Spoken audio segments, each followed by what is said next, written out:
everybody, this is Tyler here once again from the Character Workshop, making unexpected comebacks since now. Well, it has been practically almost 10 months since the last regular episode of A Cave from England has been released, not including the two specials I did last month and also the short that I did a week ago about my plans for Season 9. But here we are, first regular episode of A Cave from England since January. Quite a long period of time. And I've got several plans for this season, and one of those plans will start with this first episode of the season. We are back to reviewing classic Doctor Who stories, and we're going to start off the classic show's third season with the first story, titled Galaxy 4. Now, very similar to the Reign of Terror and the Crusade, which I talked about in the past, which have had missing episodes that have been reconstructed in some way. In the Reign of Terror's case, it was reconstructed with animations for episodes 4 and 5. And in the Crusade's case, on the Season 2 Collection Blu-ray, episodes 2 and 4, which are currently missing, have been remade using telesnaps with the surviving audio. Galaxy 4 is an interesting one because it's a 4-episode story, and 3 of those 4 episodes are missing, with the exception being episode 3, which exists. And in order to make this story viewable for most audiences, especially those nowadays, they decided to animate the entire story, including the surviving episode, in both color and black and white for a DVD and Blu-ray release back in 2021. And this is the version of the story that I watched prior to doing this review and discussion, the animated version of Galaxy 4. So, without further ado, let's talk about what the events of Galaxy 4 are all about. So it starts off with the Doctor, Vicky, and Steven arriving on a very silent and very quiet planet, and they encounter a short, blind, and non-humanoid looking robots, which the Doctor and the crew refer to as the Chumleys. And before the three of them decide whether the Chumleys were hostile or not, one of the robots became disabled by an all-female party of cloned blonde aliens by the name of Dravins, who come from the planet, of course, Drava. And the planets that they're from is the same planet that the crew are on right now. And apparently the name of the galaxy that they're all in is Galaxy 4, hence the title of the story. The Dravins are dominated by their leader by the name of Maga. I think it's her name, Maga? I always thought it was Margro when I watched it, but apparently it's Maga. And she treats her simple-minded assistants with a bullying contempt. Basically, the other Dravins are under her control and she controls what they do. And the Dravins in the story are at war with a reptilian species titled the Rills, who control the Chumleys. And both races had crashed their spaceships onto the planets that they're on. And according to the Dravins, the planets will apparently be destroyed in 14 dawns, apparently. The Dravins in the story plan on capturing the Rill spaceship in order to get out of this soon-to-be-destroyed planet. So the leader of the Dravins, Maga, describes the Dravins as victims of a conflict with the Rills. But, of course, the Doctor, kind of seeing a little bit past that, seeing the way that the Dravins have kind of acted towards, them in particular, he's not super convinced that they're really good guys. And so him and Steven take a trip into the TARDIS, or back to the TARDIS, to figure out about the planet's destruction.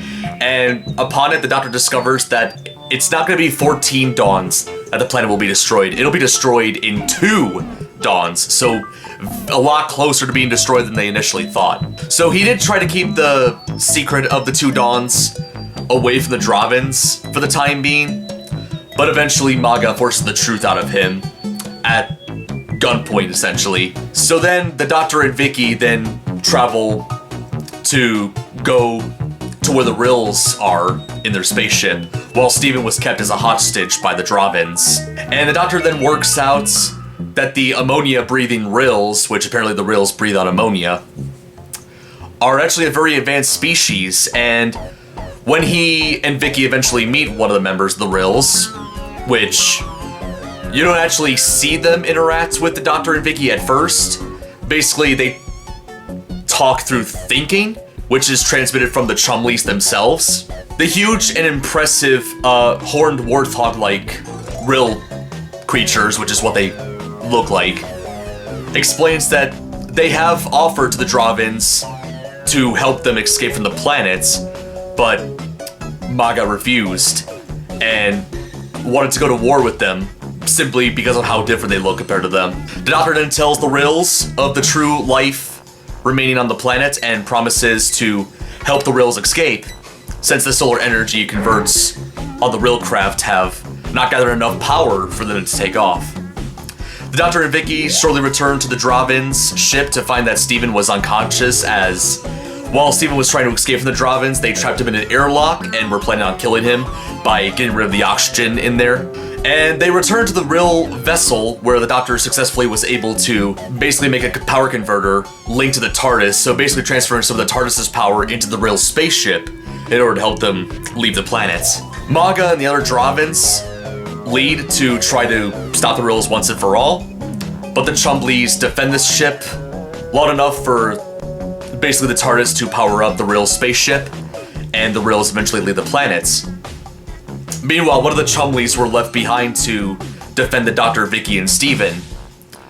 And as they leave, the planet explodes, basically killing any of the surviving Chumbleys that were helping out the Doctor and his companions, and also the Dravins themselves. And yep, that was the plots of Galaxy 4.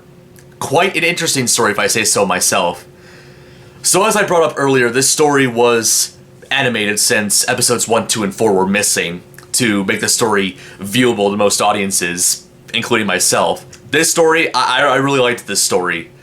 It was an interesting concept, especially the fact that the Dravins, the supposed to be villains of the story, were like these beautiful cloned blonde women that at first you would think are like good because, you know, they're attractive looking, but this story kind of proves that just because you're beautiful doesn't mean you're necessarily a good person, I guess, which is kind of an interesting story when you really think about it.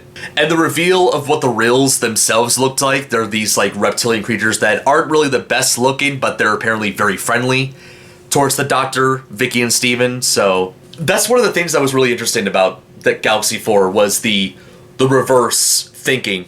Like, you would think the Rills would be the bad guys for the way they looked, but no, they're actually really good.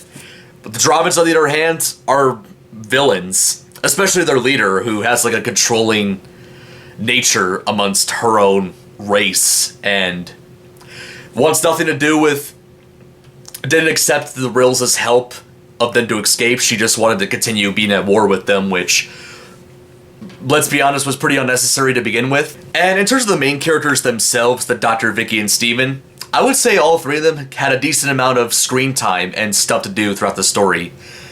Especially Steven, considering that he's only been a part of the TARDIS crew for not very long at this point. We definitely had a good amount of material with him, not only with just him and the Doctor themselves in the TARDIS, when they found out about the planet's destruction being a lot sooner than they think, but also his interactions with the Dravins when he was captured by them, trying to get his way out of there, and he was almost successful at doing that, so gotta give it a props for Steven for, you know, holding on his own.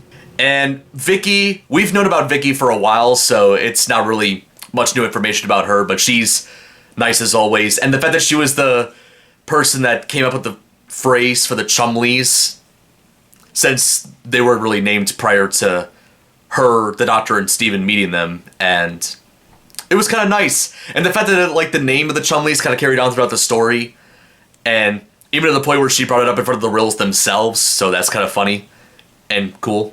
And the Doctor, can't really say much else about him. Awesome as always. Nothing really noteworthy to say about him, but other than the fact that, funny enough, he was very quick to realize that the Dravins weren't necessarily goody two-shoes like they claimed to be. So, yeah, main characters, good as always. And the Chumleys themselves, like the little robots you see throughout the story, they're kind of like, I kind of like the design of them. It's very simple, but pretty nice. Kind of surprised these guys never took off the same way that the Daleks did, but who knows? Not much else to say, especially considering that only one surviving episode of the story exists, that being episode 3, which was interesting to see. It kind of gives you an idea about what the story would have looked like if all 4 episodes were fully existing in live action formats, which pretty interesting there. And also, I mean, in terms of the animation itself, the animated episodes that I've seen, episodes 1, 2, and 4, pretty interesting, I will say. I wouldn't say it's as cool as the Reign of Terror's animations or as, like, fluid. Like, it definitely feels, you know, not feels, it looks a bit cheaper in some areas, but, I mean, kind of want to get this out as soon as possible so I can kind of see why they wanted to do it. And I would say the designs of the characters look pretty good in animation form. Like, I would say most of them look pretty accurate, especially Steve and Vicky, the Dravins themselves, the Chumleys. I mean, how can you really mess up the Chumleys design? But my only main criticism about the character designs and the animations is, like, the first Doctor, and I don't know what it is, but they, for some reason, made his eyebrows look a bit too thick and too dark, which I don't remember the Doctor's, especially the first Doctor's eyebrows looking that thick and that dark, but that's a minor complaint. They did get the other features of William Hartnell down very well, so I gotta give props to the animation team for getting the designs good for the characters. Galaxy 4 was a really interesting kind of space adventure of two races going up against one another, and one that you thought was the good guys are actually the bad guys, and then vice versa. Interesting twist. Of course, that's been done a couple times since then, but it was interesting to see it, especially in terms of Doctor Who, I think. I don't really think there was any other stories, to my knowledge, that really had this sort of idea prior to Galaxy 4, at least in Doctor Who terms. But it's really interesting. Well casted. There wasn't very many characters either. It was just the Doctor's companions, the Dravins and the Rills and the Chumleys. So very short cast, but overall really cool story. I enjoyed it. The animation was nice. Watching the surviving episode was cool because we got to get a chance to see what the story would have looked like when it was live action. So Galaxy 4 is a great watch, and for that reason alone, I'm debating about what score I should give Galaxy 4. I'm probably going to... Screw it, I'll give it an 8.5 out of 10. It's a really enjoyable story. But with that being said, that's about it for my video talking about the Galaxy 4 story of Doctor Who. Hope you guys enjoyed it, and if you did, feel free to give it a like and subscribe to the channel if you want to see more videos like this. And also turn on the notification bell while you're at it so you get notified each time I upload a new video. Leave a comment down below, let me know what you think. That is about it. This is Tyler from the Character Workshop, signing out.